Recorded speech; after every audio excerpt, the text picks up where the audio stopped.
रात्रि के समय प्रायः हम जुगनुओं की टिमटिमाहट से उनकी ओर आकर्षित होते हैं और हमें हैरत होती है कि जीव भी चमकते हैं।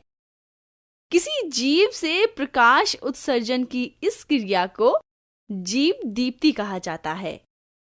प्रकृति में इसके अनेक उदाहरण मिलते हैं। हजारों वर्षों से समुद्र यात्री अनुभव करते आए हैं कि कभी-कभी जब नाव की पतवार समुद्र के पानी पर चोट करती है तो पानी में अचानक क्षणिक प्रकाश पैदा हो जाता है। प्राचीन काल में यूनानियों की धारणा थी कि ये क्षणिक प्रकाश उसी प्रकार का है जैसे बादल में चमकने वाली बिजली का। कुछ अन्य लोगों की धारणा थी कि दिन में सूर्य का जो प्रकाश समुद्री पानी द्वारा सोख लिया जाता है, वही प्रकाश समुद्री पानी पर पतवार की चोट से प्रकट होता है। फास्फोरस की खोज जब हुई तो कुछ लोगों ने विचार व्यक्त किया कि समुद्री पानी में फास्फोरस की उपस्थिति के कारण ही प्रकाश पैदा होता है। कुछ अन्य लोगों की धारणा थी कि समुद्री पानी में समुद्री जीव जंतुओं के सड़ने के कारण प्रकाश की उत्पत्ति होती है। बेंजामिन फ्रैंकलिन नामक वैज्ञानिक की शुरू में धारणा थी कि समुद्री पानी से प्रकाश की उत्पत्ति वस्तुतः विद्युत उत्पादन की क्रिया के कारण होती है। परंतु जब उन्होंने समुद्र में कुछ प्रयोग किए तो उन्हें अपना विचार बदलना पड़ा। उन्होंने पाया कि एक बोतल में प्रकाशित यानी ल्यूमिनस समुद्री पानी को यदि जोरों से हिलाया जाए तो वो काफी जोर से दीप्त हो उठता है, परंतु कुछ ही क्षणों के बाद वो बिल्कुल दीप्त नहीं रहता। उन्हें मालूम था कि कुछ समुद्री जीव जंतु प्रकाश उत्पन्न करते हैं, अतः इस निष्कर्ष पर पहुंचे कि समुद्री पानी के दीप्त होने का कारण है उसमें प्रकाश उत्पन्न करने वाले सूक्ष्म समुद्री जंतुओं की उपस्थिति। बाद में किए गए अध्ययनों से बेंजामिन फ्रैंकलिन के अनुमान की पुष्टि हुई।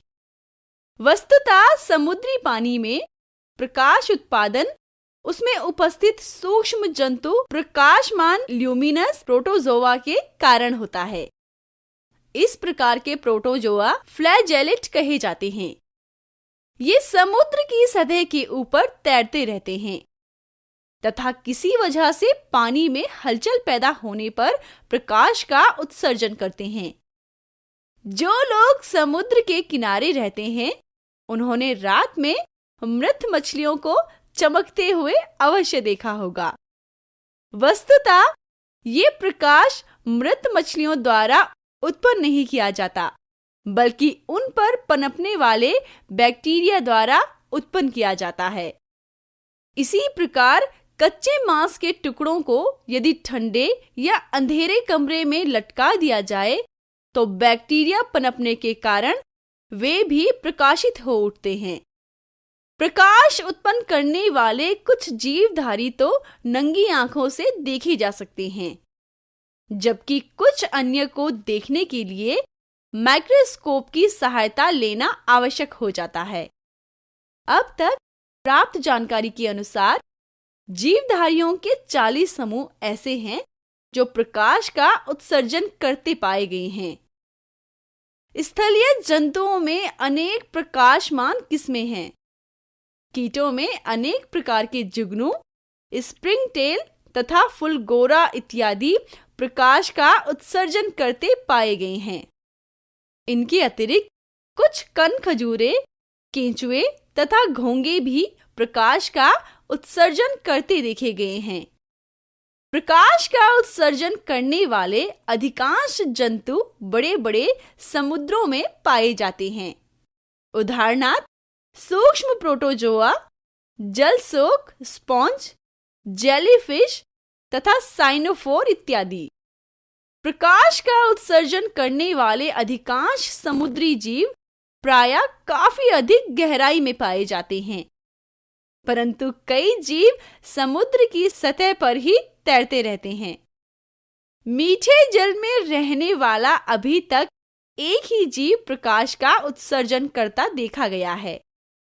इस जीव का नाम है लिम्पेट। ये न्यूजीलैंड में पाया जाता है। ये जीव मीठे जल के झरनों में पत्थर से सटा हुआ पाया जाता है। ये एक आश्चर्य की बात है कि मीठे जल की किसी भी बड़ी झील जैसे लेक सुपीरियर, बैकाल झील इत्यादि में प्रकाश का उत्सर्जन करने वाला कोई भी जीव अभी तक नहीं पाया गया है। कुछ मछलियां भी प्रकाश का उत्सर्जन करती पाई गई हैं, परंतु ये स्वयं प्रकाश का उत्सर्जन नहीं करती, बल्कि उनके शरीर में मौजूद कुछ बैक्टीरिया द्वारा ये कार्य किया जाता है। ये बैक्टीरिया मछली से खाद्य पदार्थ ग्रहण करते हैं तथा बदले में प्रकाश देते हैं। भारत के पूर्वी भाग में पाई जाने वाली चंद किस्म की मछलियों में प्रकाशमान बैक्टीरिया उनकी आंखों के नीचे स्थित भाग में मौजूद रहते हैं। ये अंग लंबी बेलनाकार कोशिकाओं के रूप में रहते हैं, जिनमें रक्त काफी मात्रा में प्रवाहित होता है। इसी अंग में उपस्थित बैक्टीरिया लगातार प्रकाश का उत्सर्जन करते रहते हैं। मछलियां अपने शरीर में उपस्थित एक विशेष झिल्ली द्वारा प्रकाश को कभी-कभी बंद कर सकती हैं।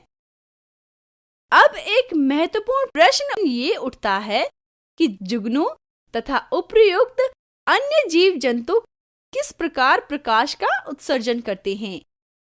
लोगों की सामान्य धारणा है कि प्रकाश सदैव ताप से संबंधित तथा उसके साहचर्य में रहता है।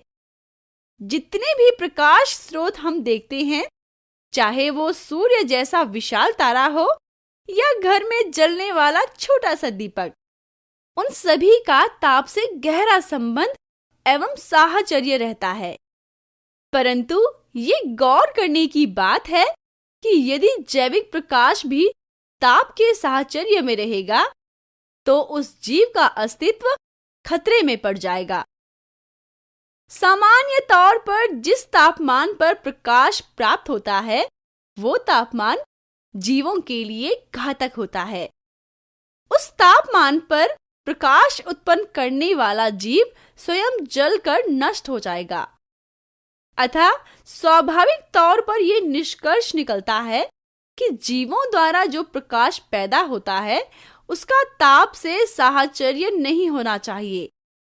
ऐसे प्रकाश को ठंडा प्रकाश कहते हैं। जीवों की कोशिकाओं में निम्न तापमान पर अनेक प्रकार की रासायनिक क्रियाएं हमेशा चलती रहती हैं। इन रासायनिक क्रियाओं द्वारा हार्मोन स्त्राव तथा कोशिका विभाजन जैसी जैविक क्रियाओं के लिए ऊर्जा की आपूर्ति होती है। वस्तुतः जीवों से उत्सर्जित होने वाला प्रकाश उपर्युक्त रासायनिक क्रियाओं से ही उत्पन्न होता है।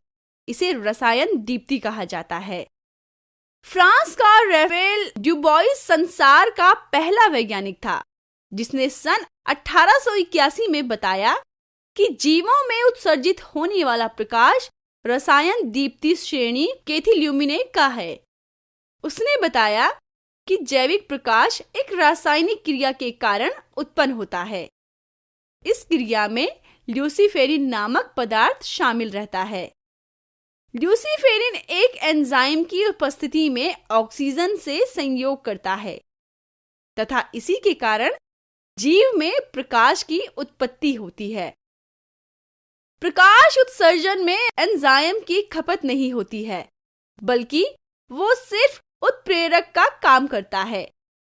प्रकाश उत्सर्जन करने वाले जीवों में उपस्थित ल्यूसीफेरिन रासायनिक संगठन के दृष्टिकोण से एक तरह का नहीं है, बल्कि उसकी अनेक किस्में पाई जाती